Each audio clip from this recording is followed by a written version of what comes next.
जय हिंद, नमस्ते, वेलकम मेरे शेरों श्रेणियों। आप सभी का स्वागत है हमारे YouTube चैनल पर, जहां पर हमारा एनडीए का रिजल्ट आता है। क्योंकि एनडीए का रिजल्ट फिक्स है, 15 दिन के आसपास, 20 दिन के आसपास रिजल्ट आ जाता है।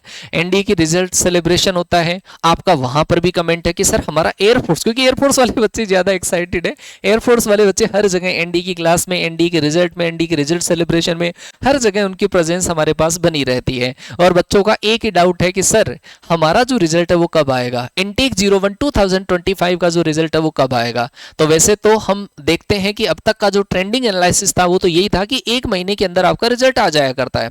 लेकिन इस बार आपका जो रिजल्ट है वो थोड़ा सा डिले हो रहा है, और उस डिले का होने के पीछे केवल एक रीजन हमारे को समझ में आ रहा है, और that is state wise cut off. आपकी स्टेट वाइज जो कट ऑफ है उसको थोड़ा सा इंप्लीमेंट करने में, फिर किस स्टेट से कितने कितने कैंडिडेट्स जो है उनका सिलेक्शन करना है, उसके लिए तो हो सकता है कि उनके अंदर माथापच्ची चल रही हो, इस वजह से आपका जो रिजल्ट है वो डिले हो रहा हो। तो हम एक्सपेक्टेड थे कि मई के फर्स्ट वीक के अंदर आपका जो रिजल्ट है, रिटर्न का रिजल्ट, इनटेक 01 2026 का जो रिजल्ट है वो पब्लिश किया जाए, लेकिन वो रिजल्ट फर्स्ट वीक में भी नहीं आया। तो अब जो रोबिन सर ने इनकी कुछ स्टूडेंट्स हैं उनसे पता किया जो ऑलरेडी CSB में है, तो उन बच्चों से अगर पता किया तो उसके अकॉर्डिंग आपका जो रिजल्ट है, उन बच्चों की जो इन्फॉर्मेशन है उसके अकॉर्डिंग, और कुछ ऐसा मान लो कि प्रिडिक्शन के अकॉर्डिंग, तो आपका जो रिजल्ट है वो मई के लास्ट वीक तक जा सकता है। अब आप ये मई का लास्ट वीक सुनकर पैनिक मत हो जाना। देखो भाई, ये एक प्रिडिक्शन है। हो सकता है कि आपका जो रिजल्ट है वो मई के सेकेंड वीक में भी आ जाए, लेकिन एक प्रिडिक्शन के अकॉर्डिंग मई लास्ट वीक तक जा सकता है। तो ये मई के लास्ट वीक तक जाने के पीछे जो हम बता रहे हैं आपको, उसके पीछे एक छोटा सा रीजन ये है कि आप लोग जब हर बार आप 5 बजे तक इंतजार करते हैं, और 5 बजे के बाद में कमेंट में आप लोग, सर आज भी रिजल्ट नहीं आया, सब आज भी रिजल्ट नहीं आया, हर बार आपका ये रहता है। तो अब आप अपने माइंड सेट को इस तरीके से बना लीजिए कि अगर मई के लास्ट वीक तक अगर आपका रिजल्ट जाता है तो हमें किस तरीके से अपने आप को जीडी के लिए प्रिपरेशन करना है, या फिर हमें रिटर्न की जो प्रिपरेशन है वो किस तरीके से करनी है। हाँ, मेरा एक आपका सजेशन रहेगा आप लोगों के लिए कि आप जैसे मई के लास्ट वीक में मान लो कि रिजल्ट आता है, तो आपका जो डाउट है वो ये रहेगा कि सर हमें फेज 2 के लिए फिर टाइम कम मिलेगा क्या। तो भाई उस टाइम पर आपको देखो फेज 2 के लिए सफिशिएंट टाइम मिल जाएगा, लेकिन फेज 2 में जो पहला फेज हमारा होता है वो होता है फिजिकल का, मतलब रनिंग, पुशअप्स है ना, सेटअप्स। ये आप इसके लिए तो तैयार रहें, स्पेशली रनिंग के लिए, क्योंकि बहुत सारा बच्चा रनिंग आउट हो जाता है।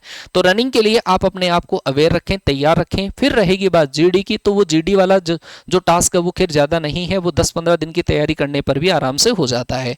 तो ये तो बात हुई उन बच्चों के लिए जिन बच्चों का एक्सपेक्टेड स्कोर जो है वो ये है कि हमारा रिटर्न क्लियर हो रहा है। लेकिन बहुत सारे बच्चे ऐसे होते हैं जिन्होंने पेपर रिव्यूज के दौरान देखा हो कि सर हमारा तो पेपर इस बार सही नहीं हो पाया, तो फिर भाई देखो, अगर हमें पता है कि हमारा इस वाले इनटेक में रिटर्न क्वालिफाई नहीं हो पाएगा, तो फिर उन बच्चों के लिए मैं आपको यही कहूंगा कि आपको फिर से एक नए सिरे से वापस प्रिपरेशन जो है अपने स्टार्ट करनी चाहिए।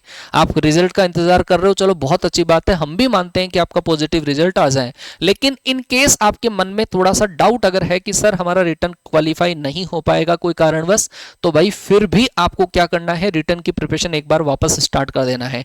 क्योंकि कई बार क्या है कि हम 2-3 महीनों तक इंतजार करते हैं कि हाँ सर ग्रीन कार्ड मिले, फिर उसके बाद में ही हम करेंगे, नहीं तो नहीं करेंगे। तो मेरा मानना यही है कि आपको रिटर्न की जो प्रिपरेशन है वो साथ साथ में थोड़ी थोड़ी प्रिपरेशन करते हुए चलनी चाहिए। क्योंकि ज्यादा गैप जब हो जाता है ना, महीने 2 महीने का गैप हो जाता है, तो कोई टॉपिक जो हम रेगुलर पढ़ाया करते हैं वो हमसे भी पढ़ाने में नहीं आता, हमें भी कंटेंट एक बार देखना होता है, सेम आपके साथ में भी होता है। तो अगर आप स्टडी से, बुक से थोड़ा सा ज्यादा दूर अगर हो जाते हैं तो फिर वो चीजें आपके माइंड में उतनी तेजी से नहीं आ पाएगी, क्योंकि फिर मामला थोड़ा फंस सा जाएगा। तो आप अभी से, जैसे हमारा वर्दी 2.0 बैच है, और इस बैच के साथ में बिल्कुल बेसिक से हमने पढ़ाना स्टार्ट करा है, और इस बार थोड़ा सा टाइम हम ज्यादा लेके हुए चल रहे हैं, और कंटेंट जो है उसको थोड़ा सा और एडवांस बनाने की कोशिश कर रहे हैं, जिससे कि इस बार बच्चों के रिटर्न के रिजल्ट में आपका जो रिजल्ट है वो बहुत पॉजिटिव निकल कर आए। तो अब न्यूज़ फ्रॉम द सेंटर यही है कि आप मई के लास्ट वीक तक इंतजार करें, और फिर उसके बाद में या पहले आ जाएं तो चलो बहुत अच्छी बात है, और बाकी देखा जाएगा। ठीक है, तो पैनिक बिल्कुल भी ना हो, आप अपनी जो प्रिपरेशन है, रिटर्न की प्रिपरेशन है वो भी जारी रखें, और फिजिकली जो आपकी जो प्रिपरेशन है वो आप जारी रखें। यही इंफॉर्मेशन मैंने आपको देनी थी। अगर किसी बच्चे का रिटर्न क्लियर हो रहा हो कि सर मेरा तो स्कोर, आपका एक्सपेक्टेड स्कोर कितना है, वो आप एक बार इस वीडियो के लास्ट में कमेंट जरूर से करके जाना। मैं मिलता हूं ऐसे ही नए अपडेट के साथ में आप लोगों के साथ। तब तक के लिए टाटा बाय बाय, जय हिंद, वंदे मातरम।